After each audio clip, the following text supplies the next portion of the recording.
16 साल की मुस्लिम लड़की की शादी वैध मानी जा सकती है? सुप्रीम कोर्ट ने इस पर बड़ा बयान देते हुए कहा कि हाँ, मुस्लिम पर्सनल लॉ के तहत ये शादी वैध है और कोर्ट इसमें दखल नहीं देगा।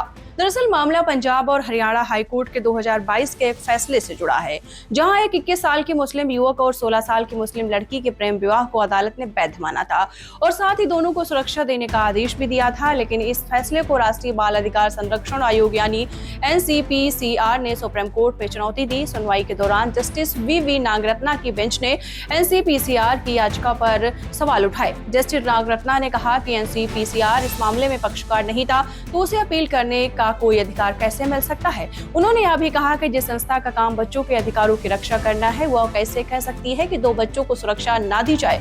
सुप्रीम कोर्ट ने इस आधार पर याचिका को खारिज कर दिया और हाई कोर्ट के फैसले में दखल देने से इनकार कर दिया।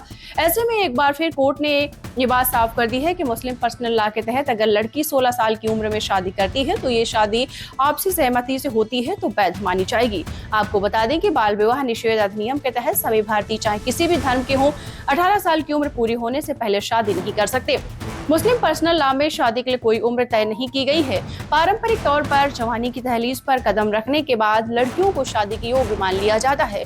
आमतौर पर इसके लिए 15 साल की उम्र सही मानी जाती है। तो आपको बताते चलें, क्या 16 साल की मुस्लिम लड़की की शादी वैध मानी जाती है? तो सुप्रीम कोर्ट ने इस पर बड़ा बयान दिया है और कहा है कि हाँ, मुस्लिम पर्सनल लॉ के तहत ये शादी वैध है और कोर्ट इसमें दखल नहीं देगा।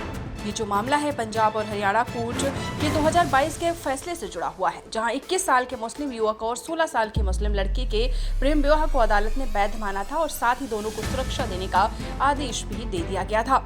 लेकिन इस फैसले को राष्ट्रीय बाल अधिकार संरक्षण आयोग यानी NCPCR ने सुप्रीम कोर्ट में चुनौती दी थी। पढ़ते रहिए fight against criminal daily newspaper.